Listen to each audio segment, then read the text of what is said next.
"What's a girl like that doing in first class, smuggling something?" That's what the flight attendant muttered before snatching the medicine bag from a quiet black teenager. 16-year-old Maya Vance was headed to Stanford for the opportunity of a lifetime. Instead, mid-flight at 35,000 feet, her life-saving medication was tossed away like trash by someone who saw her skin before her medical file. But the attendant didn't know who Maya's father was, or that her reckless act would ground the entire flight, spark national outrage, and ignite a storm of justice no airline could outrun. What started with racism ended with a reckoning. The hum of the Boeing 777 was a lullaby of progress, a silver promise cutting through the vast blue emptiness above the American Midwest. For Dr. Julian Vance, the sound was a welcome distraction from the frantic rhythm of his own heart. He glanced at his daughter Maya in the window seat beside him. Her head rested against the cool acrylic of the triple-paned window, her eyes tracing the patchwork of green and gold farmland 35,000 feet below. A faint, serene smile played on her lips. To any other passenger, she was just a teenager, pretty with intricate braids framing a heart-shaped face, lost in the wonder of flight. But Julian saw the subtle, almost imperceptible tremor in her hands, the slight pallor beneath her warm brown skin. He saw the warrior who had battled her own body to a fragile truce. The trip was a pilgrimage of hope. Maya, a brilliant student with a passion for astrophysics, had been offered a provisional scholarship to Stanford University. It was the culmination of years of relentless study, of tutors in hospital rooms, of exams taken through a haze of pain and medication.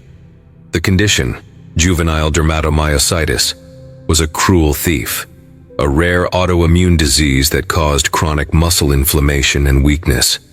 For a while, it had stolen her ability to walk, to write, even to swallow. But a new biologic therapy, a cutting-edge treatment that Julian himself, as a pediatric immunologist, had peripherally consulted on during its research phase, had given her back a life. It had given her back this dream. The medicine was their holy grail. It wasn't a simple bottle of pills. It was a series of pre-filled syringes containing a custom compounded protein solution that had to be kept at a stable, cool temperature. Lose the solution, let it get warm, and its delicate protein chains would denature, rendering it useless. Replacing it wasn't a matter of calling a pharmacy. It required a specialized lab, days of preparation, and a cost that could rival a used car. That's why the small, gray, insulated pouch, tucked carefully inside Maya's carry-on, was more valuable than anything else they owned. Inside, nestled between two gel packs, were the 4 syringes she would need for the 2-week trip. Julian had triple-checked the pouch that morning. He had the doctor's letter, the prescription details, and a TSA notification card, all in a neat plastic sleeve. He was a man who left nothing to chance, especially not his daughter's health. "You okay, sweetie?" he murmured, his voice low enough not to disturb his wife, Annalise, who was dozing in the aisle seat. Maya turned from the window, her dark eyes bright. "More than okay, Dad. I can't believe this is real. What if I get to meet Dr. Evans? His paper on gravitational lensing is what I based my entire honors thesis on." Julian's heart swelled. This was the Maya he fought for, not the patient, but the scholar. "You'll charm the pants off him," he said with a grin. "Just don't start correcting his math." She laughed, a sound that was music to his ears. It was in these moments of normalcy, suspended between heaven and earth, that he allowed himself to breathe. He allowed himself to believe that the worst was behind them. The spell was broken by the clatter of the beverage cart and a voice, sharp and clipped, that sliced through the cabin's gentle hum. "Carry-ons need to be completely under the seat in front of you, sir. All the way, not halfway." Julian looked up. A flight attendant with a severe blonde bob and a name tag that read Claire was addressing the man across the aisle. Her smile was a thin, painted-on line that didn't reach her eyes, which were a cold, assessing blue. There was an edge to her, a weary impatience that seemed to simmer just below the surface of her professional veneer. She moved down the aisle with an air of proprietary authority, her gaze scanning, searching for infractions. Julian nudged Maya's bag a little further under the seat with his foot, though it was already well out of the way. He was a man who avoided conflict. He understood rules and protocols, but he also understood people, and his clinical eye caught the micro-expressions on Claire Thornton's face as she continued her patrol. He saw the quick, dismissive glance she gave a Hispanic family struggling to quiet a baby, the exaggeratedly slow way she explained the seatbelt to an elderly Asian man. It was subtle, but it was there, a hierarchy of patience, a sliding scale of courtesy, and for some reason, it put him on edge.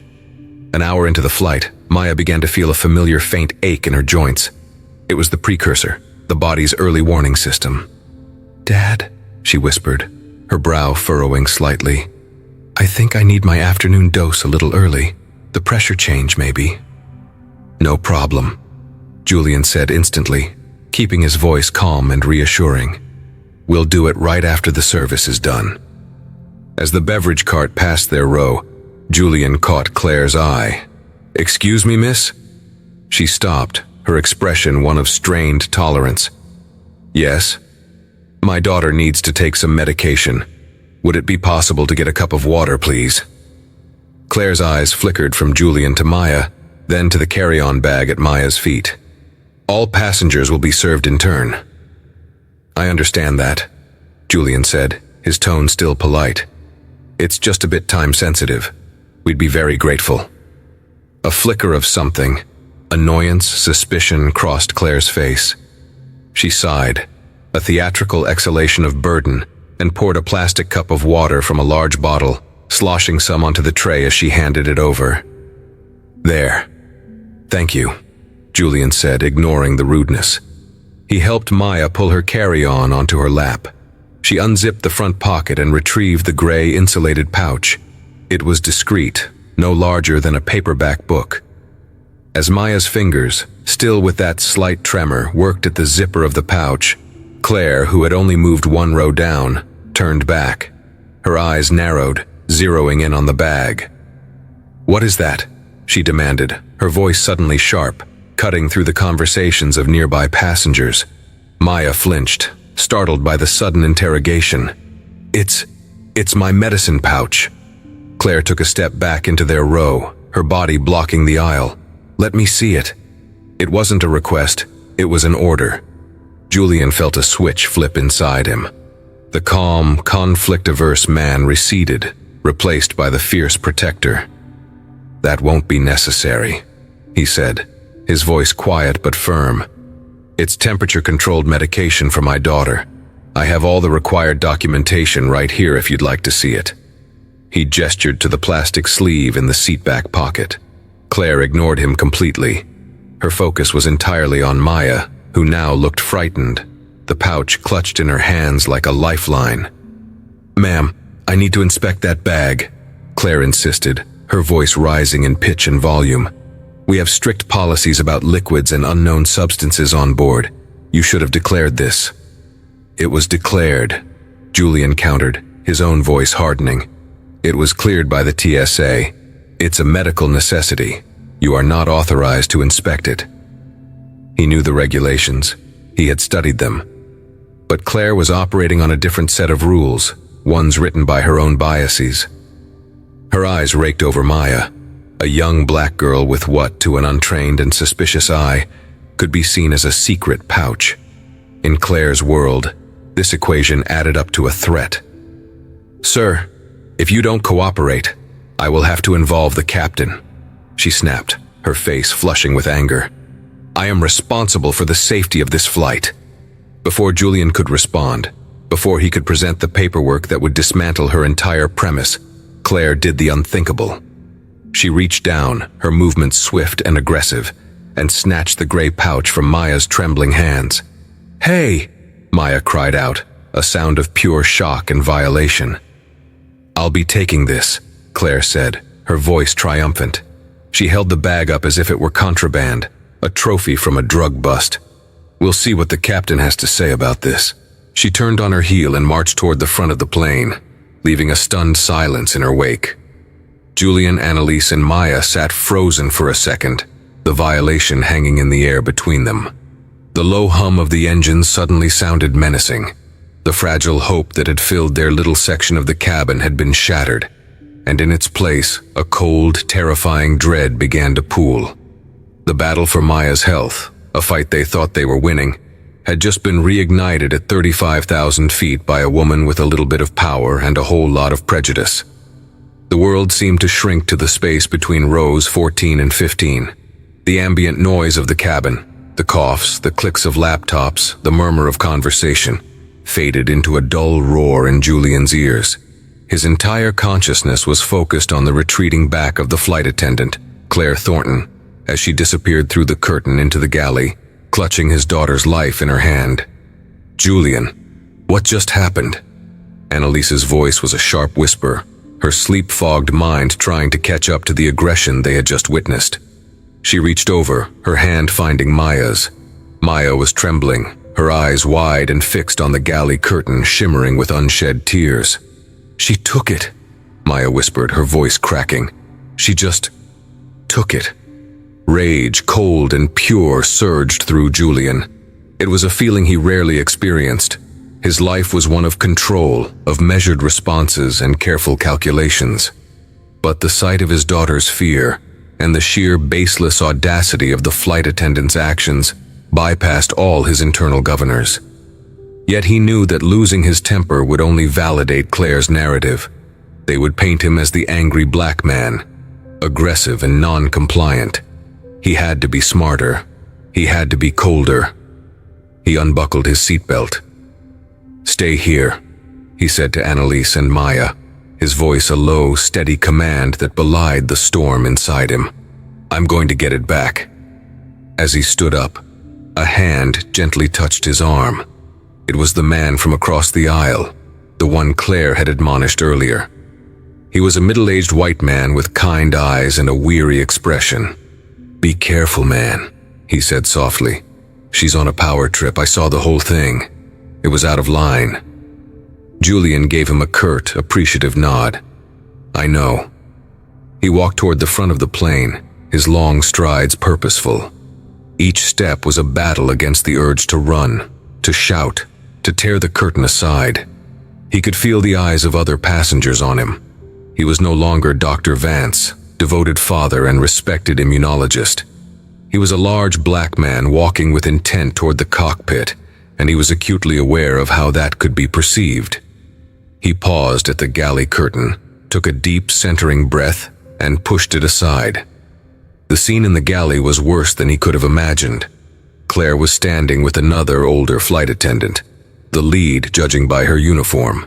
Claire was talking animatedly, gesticulating with the gray pouch. "Refused to show me, became aggressive. Look at this thing. It's suspicious, no labels. It could be anything. Some kind of drug, I bet. They were trying to be clever, doing it right after we passed with the cart." The lead flight attendant, a woman with tired eyes and the name Sarah on her tag, was listening with a concerned frown. But before she could respond, Claire turned to the galley's waste disposal unit. It was a small, sealed chute for trash, leading to an external compartment. With a flick of her wrist, she opened it.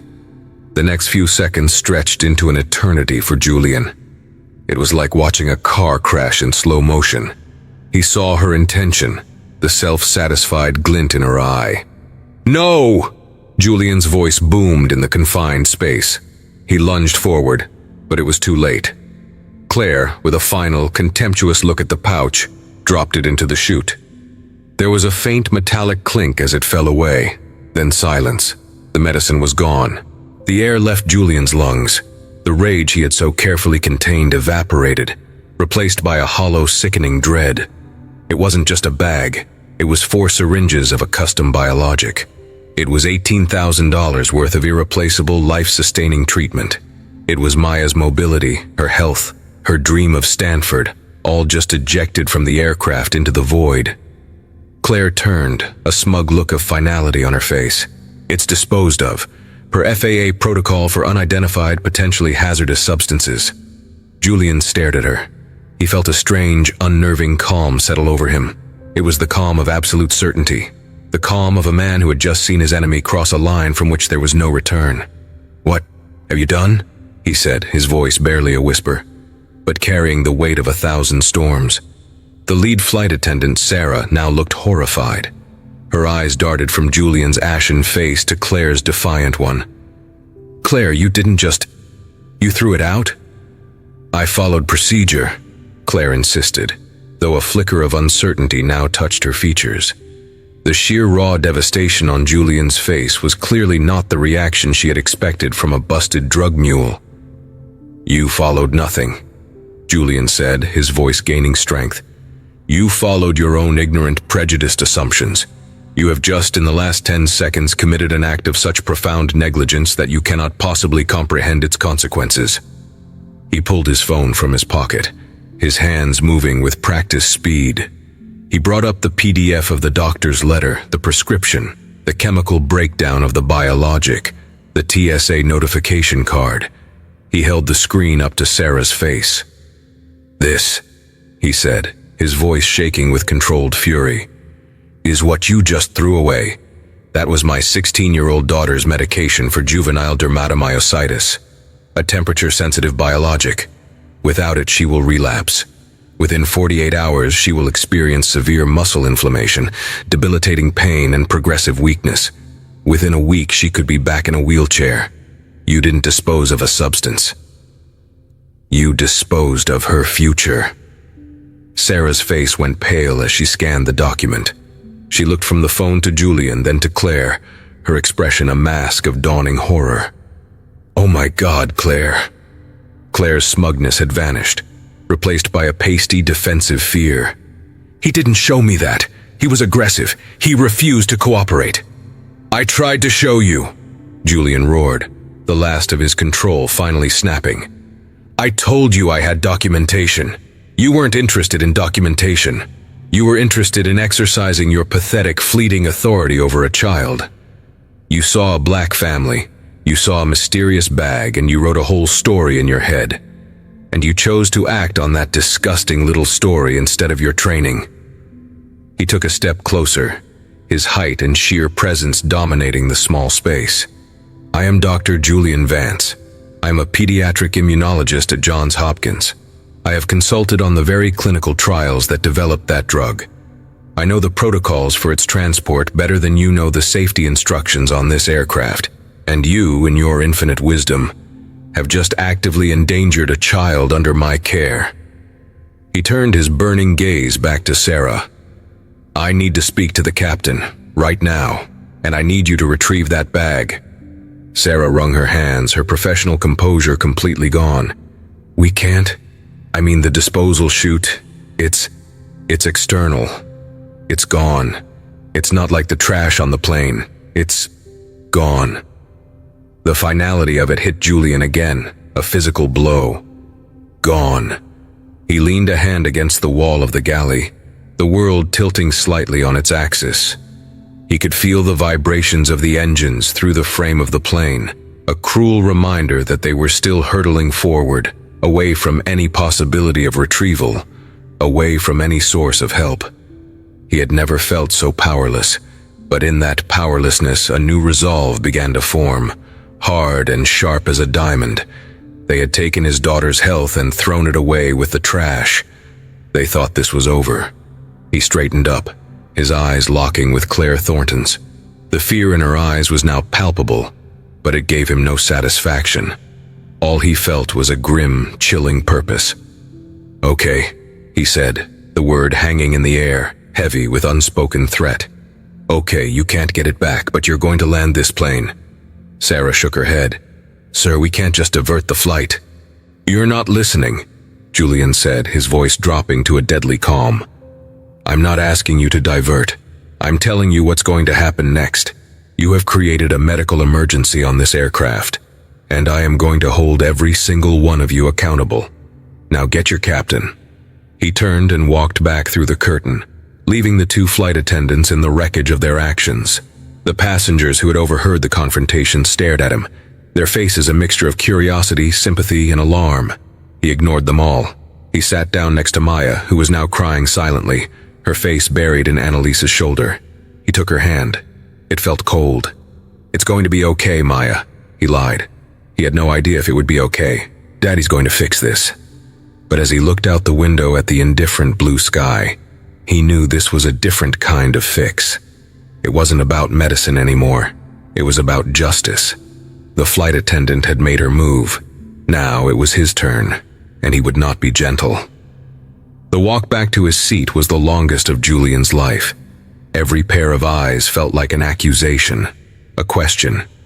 He sat down, the worn fabric of the seat a poor cushion against the sharp edges of his reality. Annalise looked at him, her own eyes wide with a question he couldn't yet answer. "It's gone," Julian said, the words tasting like ash. She threw it out. "It's gone." Annalise's face crumpled. A sharp, wounded sound escaped her lips before she stifled it. Her own training as a school principal, the instinct to remain composed in a crisis, taking over. But Julian could see the terror behind her eyes. They both knew exactly what this meant. The carefully constructed dam holding back Maya's illness had just been dynamited. Maya lifted her head, her face streaked with tears. "She threw it away? Why?" "Because she's a fool," Julian said, his voice laced with a bitterness that was foreign to him. He squeezed her hand, trying to pour a strength he didn't feel into her. "But this isn't on you, baby girl. This is on them, and we're not done."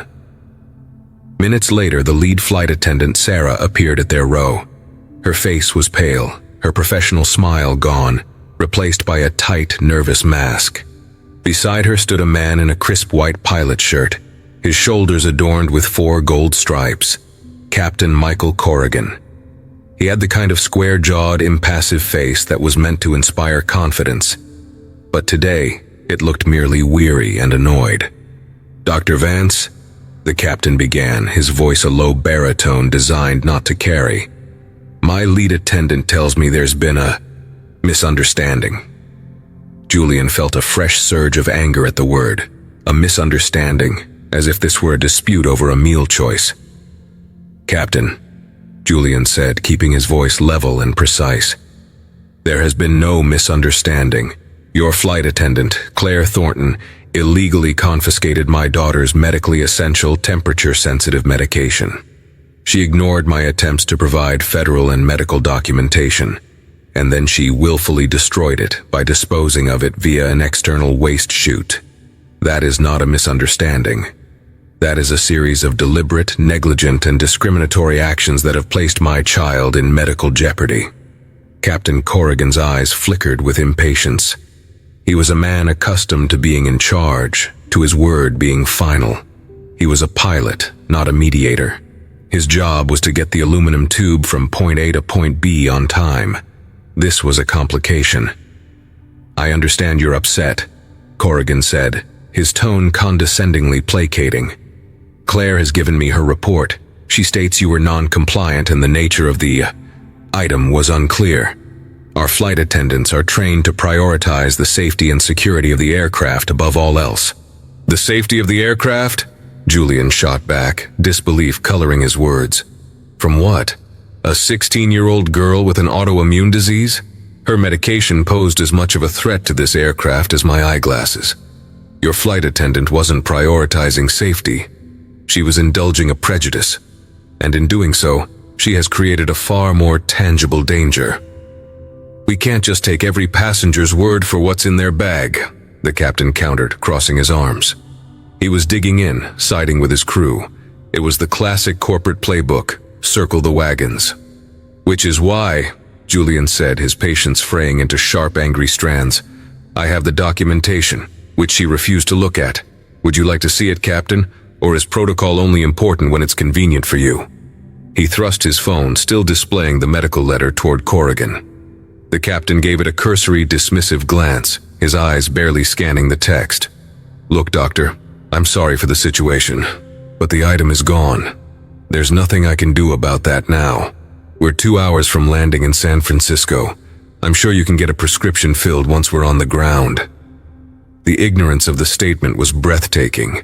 It was the final brick in the wall of indifference that the airline was building around them. Annalise, who had been silent until now, spoke up. her voice trembling with a quiet fury. "Captain, you don't seem to understand. This isn't like losing a bottle of Tylenol. This medicine is custom compounded in a specific lab in Baltimore. You can't get a prescription filled. It takes over a week to prepare and costs thousands of dollars per dose. There isn't a single pharmacy in San Francisco or the entire state of California that can just give this to us." Corrigan's impassive mask twitched. This was clearly more complex than he'd hoped, but his priority remained unchanged. "What would you have me do?" he asked, an edge of exasperation in his voice. "Turn the plane around? We're past the point of no return. We don't have the fuel to go back to New York." "I want you to find a solution," Julian demanded. "Divert to the nearest major city with a significant medical center. Chicago, Denver, anywhere. We need to land and get Maya to a hospital, to a specialist who can manage this until we can figure out a way to get her medication. We need to start making calls now." The captain shook his head, a look of finality on his face. "I'm not diverting this aircraft for a non-critical situation. A diversion requires a clear and present danger to a passenger's life.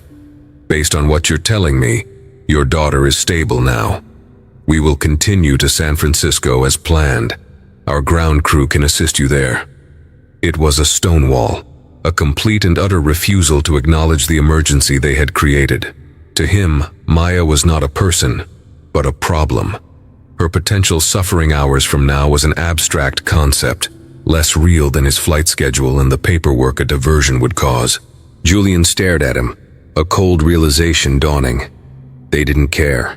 The rules, the protocols, the veneer of customer service, it all melted away in the face of liability and inconvenience. They would protect their own, even when they were catastrophically wrong. He was just a passenger. An angry, black passenger they needed to manage until they could hand him off to the faceless ground crew. He looked at Maya. Her face was a pale, stoic mask, but he could see the terror she was trying to hide. She had lived through the relapses before. She knew the fire that was coming for her muscles, the fatigue that would feel like drowning. And the crew of this flight was flying her directly into that fire, refusing to even slow down. It was in that moment that Julian Vance, the calm and rational doctor, made a decision. He had tried to play by their rules. He had been polite. He had been logical. He had presented evidence. And they had met him with dismissal, condescension, and a complete abdication of responsibility. Fine. He would stop playing their game. He would start playing his. He looked Captain Corrigan dead in the eye. The pleading father was gone. The angry passenger was gone. In his place was something else, something the captain was not prepared for.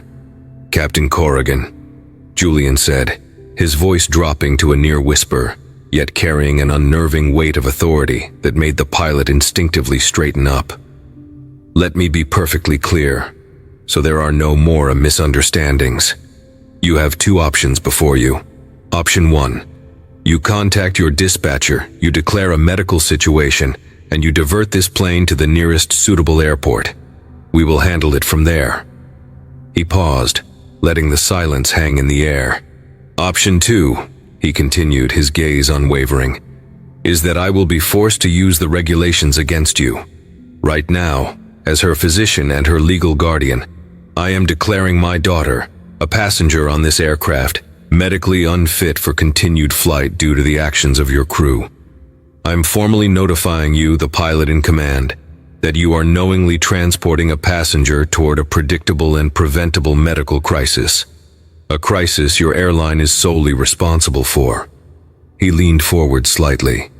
"And if you continue on your current course, I will ensure that by the time we land, every single regulatory body, from the FAA to the Department of Transportation, knows that Captain Michael Corrigan and Ascendair made a conscious decision to endanger a child.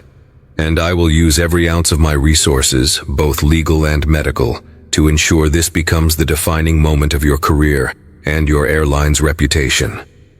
The captain's jaw tightened. This was no longer a simple complaint.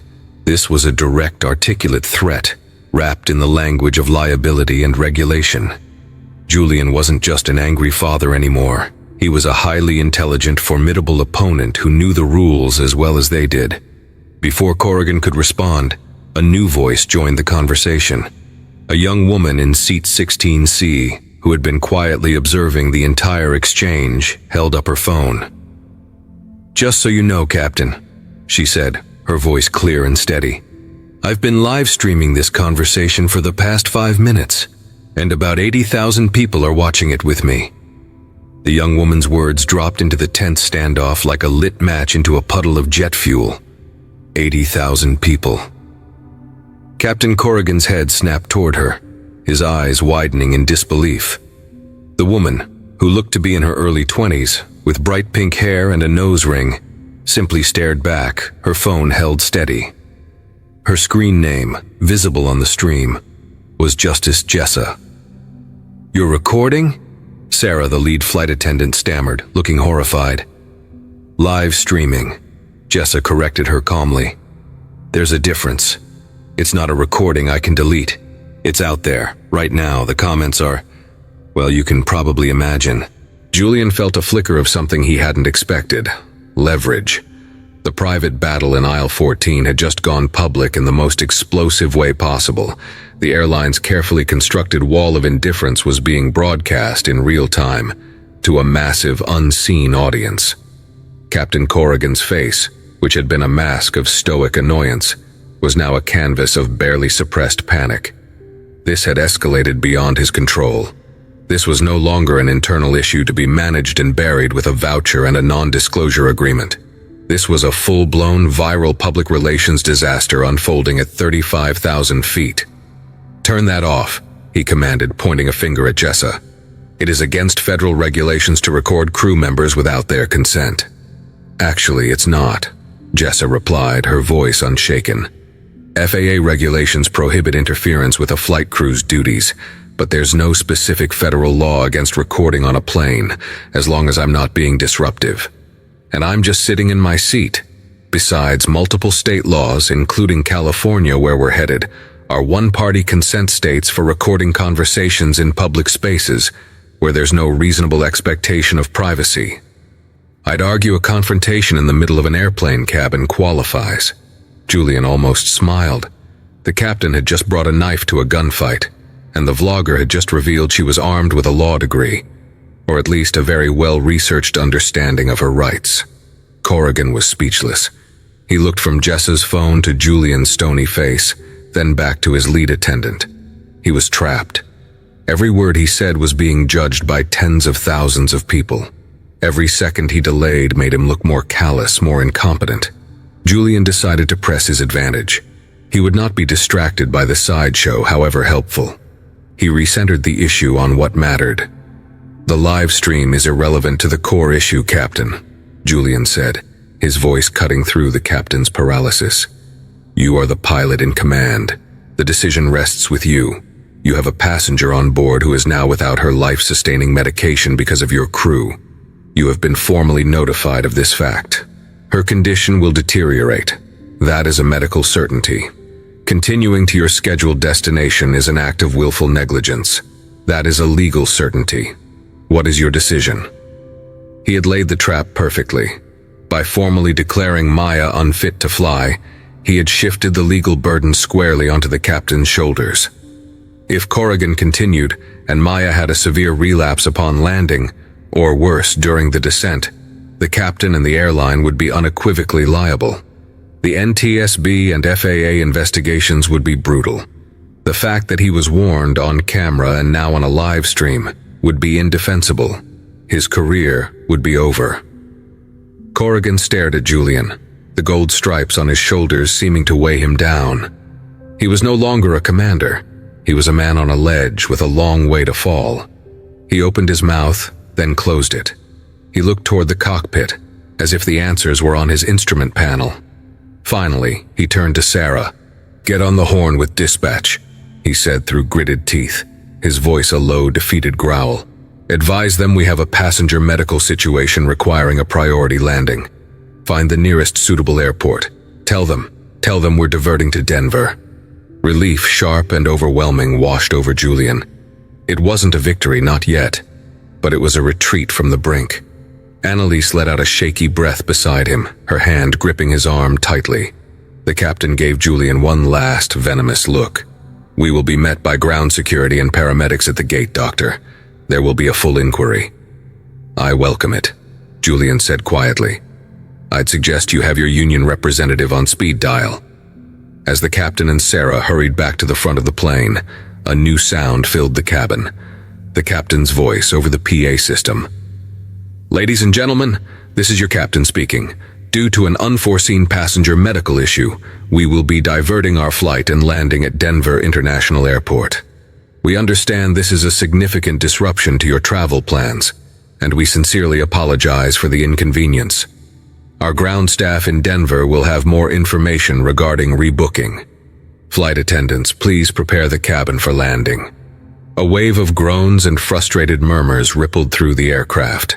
Passengers pulled out their phones, annoyance on their faces as they began the process of rearranging their lives. But for the Vances, it was the most beautiful sound in the world. But the drama was not yet over. The diversion to Denver would take over an hour, and as the plane began its slow westward turn, a new problem, a consequence Julian had predicted, but the captain had ignored, began to surface. A different flight attendant, a young man who looked flustered and out of his depth, approached their row. "Dr. Vance?" "Yes?" "The captain asked me to inform you. There's an issue. Because of our delayed departure from JFK and now this diversion, by the time we land in Denver and deplane, the flight crew will have timed out." Julian nodded slowly. He knew exactly what this meant. "You'll have exceeded your maximum permitted duty hours under FAA regulations." "Yes, sir," the young man confirmed, "which means this flight won't be continuing to San Francisco today. They're going to have to find a new crew. The aircraft is effectively grounded in Denver for the night." The ripple of passenger frustration from the diversion was about to become a tidal wave of fury. Julian Vance, in his quest to save his daughter, had, through the airline's own cascading failures, grounded the entire flight. The man across the aisle who had offered his support earlier just shook his head and let out a low whistle. "Wow," he muttered. "That flight attendant really picked the wrong guy to mess with." Jessa, the vlogger, was still streaming. She flipped her camera to show her own face. "For those of you just joining," she said to her audience, "you are watching the real-time consequences of corporate negligence and discrimination." A flight attendant named Claire threw away a black teen's cancer medication. When the airline refused to help, her father, a doctor, forced them to divert. And now, because of the delays, the whole flight is canceled. This isn't just a travel nightmare, people. This is what happens when one person's prejudice is backed up by an entire system. And it looks like for Ascend Air Flight 732, the karma is landing in Denver. Julian looked at Maya. She was watching him, a look of awe and fear mixing in her eyes. He had done it. He had moved the immovable object. But as the plane descended toward the lights of Denver, he knew this was only the end of the beginning. The battle in the air was over. The war on the ground was about to begin. And somewhere in the front of the plane, Claire Thornton was beginning to understand that the pouch of medicine she'd so casually tossed away was about to cost her everything. The moment the wheels of the Boeing 777 hit the tarmac at Denver International Airport, a palpable tension settled over the cabin. The frustrated groans of the rerouted passengers had morphed into a low, simmering anger. The flight for them was over, stranded in a city hundreds of miles from their destination. For the Vance family, the ordeal was just entering a new, uncertain phase. As the plane taxied toward the gate, Julian looked at Maya. The adrenaline of the confrontation was wearing off, and he could see the telltale signs of her body's rebellion. The pallor was more pronounced, her eyelids heavy with a deep, bone-weary fatigue that no amount of sleep could cure. The clock was ticking, louder now. "We're on the ground, baby girl," he said softly, stroking her hair. "We're going to get you to a hospital and get this sorted out." The jet bridge connected with a solid thud. But before the seatbelt sign could be switched off, the captain's voice came over the PA again, this time cold and formal. "For the family in row 14, please remain in your seats. Paramedics and airline officials will be boarding to speak with you. All other passengers, please deplane in an orderly fashion. It was a deliberate act of isolation, painting them as the problem, the source of everyone else's misery.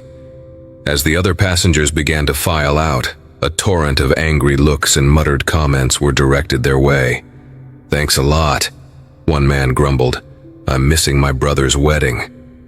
"Should have just taken your damn pills at home," another woman hissed. Julian shielded Maya from the worst of it, his body a physical barrier against the hostility. Annalise's hand was a vice on his, her knuckles white. But then, something else happened.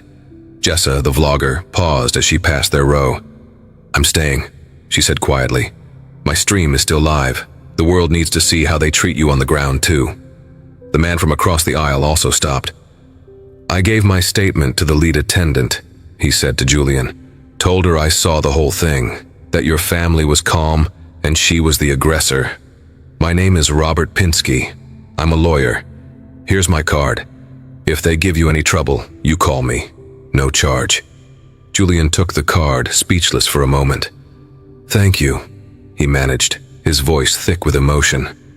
In the midst of the hostility, these small acts of solidarity were a lifeline. Once the last passenger had deplaned, a new set of figures boarded. 2 paramedics, their faces professional and neutral, 2 stern-looking Ascend Air corporate security officers, and a harried-looking airport manager, his tie already loosened. And behind them, her face a mask of pale, defiant fury, was Claire Thornton. She had been ordered to stay, to face the music she had composed. The lead paramedic, a calm woman named Linda, knelt by Maya's seat. "Hi there," she said gently.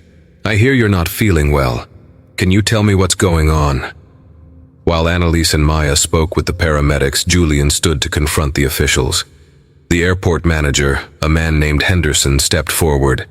"Dr. Vance," Henderson began, his tone dripping with corporate formality. "We have a very serious situation here. A flight diversion, a full grounding, over 200 displaced passengers. We have a report from the flight crew of a passenger disturbance and non-compliance." Julian's eyes went cold. "A passenger disturbance? Let me be crystal clear. The only disturbance on this flight was caused by your employee, Miss Thornton." He pointed directly at Claire, who flinched. "She racially profiled my daughter, made baseless accusations, and then willfully destroyed over $18,000 worth of life-sustaining medication, against all protocol and common decency. The diversion and grounding are not the situation. They are the consequence of that initial action. Do not try to reframe this." Claire stepped forward, her voice shaking but laced with venom. "He was threatening me. He was aggressive.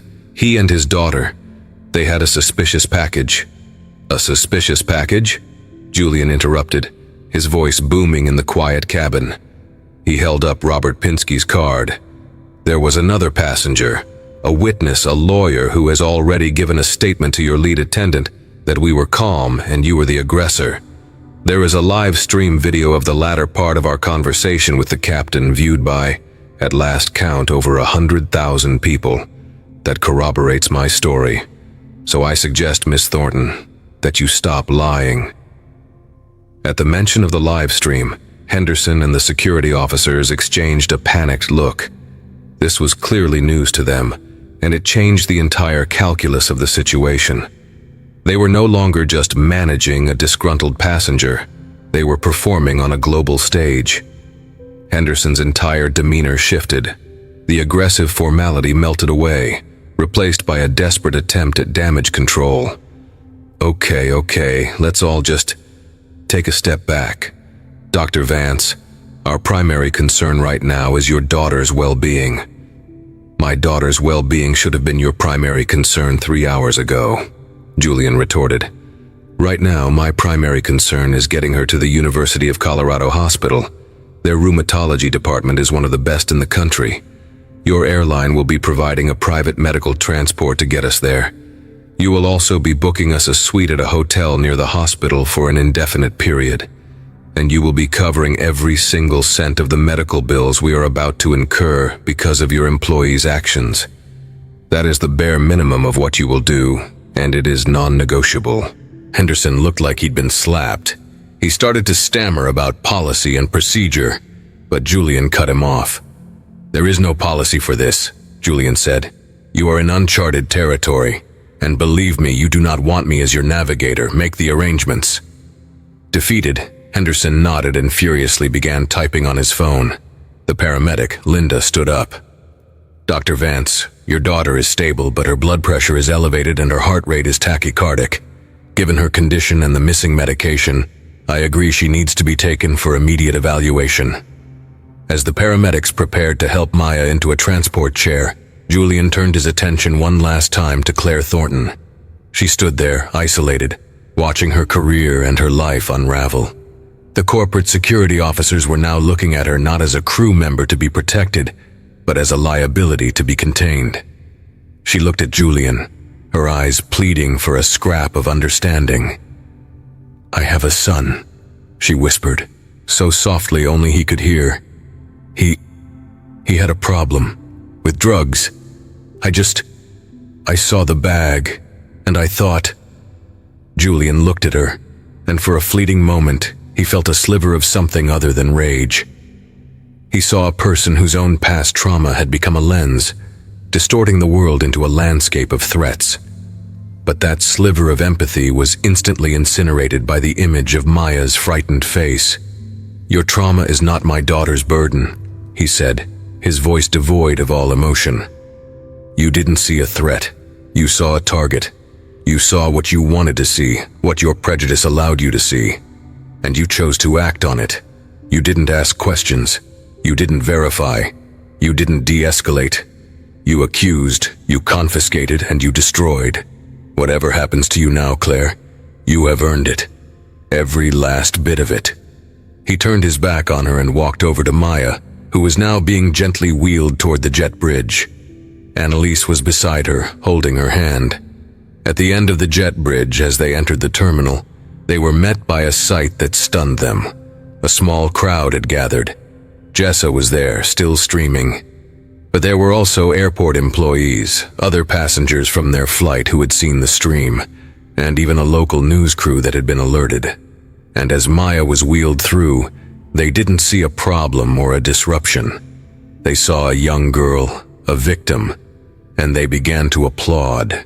It was a soft, sporadic clapping at first. Then it grew, an impromptu wave of support and empathy that washed over the Vance family. Julian felt tears well in his eyes. He had fought so hard, felt so alone against the monolithic power of the airline. But he wasn't alone.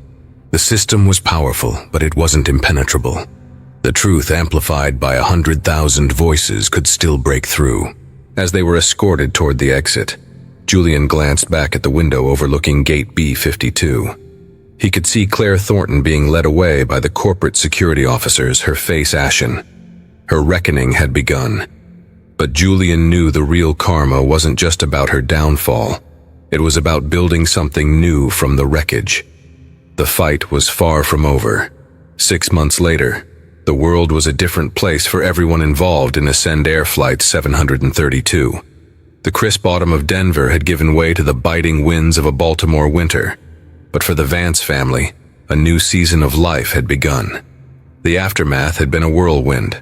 The story, propelled by Jess's viral stream and picked up by national news outlets, had become a case study in modern-day corporate accountability. Ascend Air, caught in a public relations nightmare of its own making, had capitulated on every front. They had flown in a new supply of Maya's medication on a private charter within 36 hours. They had covered every medical and accommodation expense. Their CEO had issued a public, televised apology to the Vance family. Maya had thankfully stabilized under the care of the Denver doctors. The relapse had been held at bay by a thread. The trip to Stanford had been postponed, but the university, having seen the news, had not only held her scholarship, but had offered her a position in a prestigious summer research program, personally overseen by Dr. Evans himself. Her dream, once nearly extinguished, was now brighter than ever. She had become a reluctant but powerful symbol of grace under pressure. But Julian Vance was not content with apologies and financial settlements. He had seen the ugly inner workings of the system, the ease with which prejudice could be weaponized and institutionalized. He wanted to change the machine itself.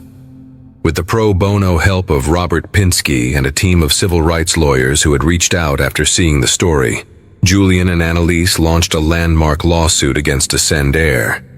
It wasn't just for damages. The core of the suit was injunctive relief, demanding court-ordered systemic changes to the airline's policies and training. The deposition of Claire Thornton was the linchpin of their case. Julian sat in the room, not as a plaintiff, but as an observer, watching as the airline's high-priced lawyers tried to salvage an unsalvageable situation. Claire looked like a ghost of her former self. The severe blonde bob had grown out into a listless, unkempt style. The cold confidence was gone, replaced by a haunted, defensive anxiety. She was unemployable. The viral video had made her infamous. Airplane Claire, they called her in the dark corners of the internet. She had lost her job, her pension, her friends in the industry, and was drowning in legal fees. Under the sharp, methodical questioning of the Vance's lawyer, her story fell apart. "Miss Thornton," the lawyer began, "you testified that you believed the medical pouch was suspicious. Is that correct?" "Yes," Claire whispered. "It was unmarked. They were being secretive." Secretive? Or was my client's daughter, a minor, simply nervous about administering her own medication in public? Claire didn't answer. "Let's talk about your search for precedent, Miss Thornton. In the 24 hours leading up to Flight 732, can you tell me what you searched for on your personal tablet?" Claire's lawyer objected, but the judge overruled him. The data had been subpoenaed. The lawyer produced a document. "Your search history shows multiple articles related to teenagers smuggling fentanyl. It also shows you spent nearly an hour on a forum for parents of drug addicts. Is that correct?" Claire sank in her chair. "My son," she started. "Your personal tragedy is noted, Miss Thornton," the lawyer said, not unkindly but firmly. "But your job on that flight was not to project your personal trauma onto paying customers. Your job was to follow FAA and company protocols. Did you, at any point, ask to see the TSA notification card that Dr. Vance repeatedly told you he had?" "Things were escalating," she mumbled. "He was getting loud." "So your response to a passenger you perceived as getting loud was to confiscate and destroy their property, an action guaranteed to escalate the situation further, instead of, say, requesting a supervisor or the captain before taking action, as is stipulated in your own employee handbook. Section 4, subsection B. Checkmate. Every answer she gave, every justification she offered, only dug her hole deeper. She hadn't followed protocol. She had followed a gut feeling, a feeling poisoned by her own past and her own biases. She had seen a black family and assumed the worst, and the system from the captain down had initially backed her play. 2 months later, Attendant settled. It was one of the largest settlements in aviation history for an incident not involving a crash. The monetary sum was staggering, but it was the other terms that Julian cared about. The airline was forced to completely overhaul its training programs for all 20,000 of its public-facing employees.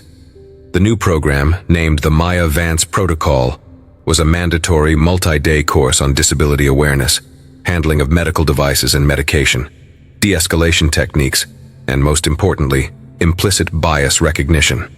And the lead consultant, hired by the airline to help design and implement this new curriculum, was Dr. Julian Vance. The ultimate karma wasn't just punitive, it was restorative. Claire Thornton's life had been irrevocably altered, a direct consequence of the choice she made in that galley.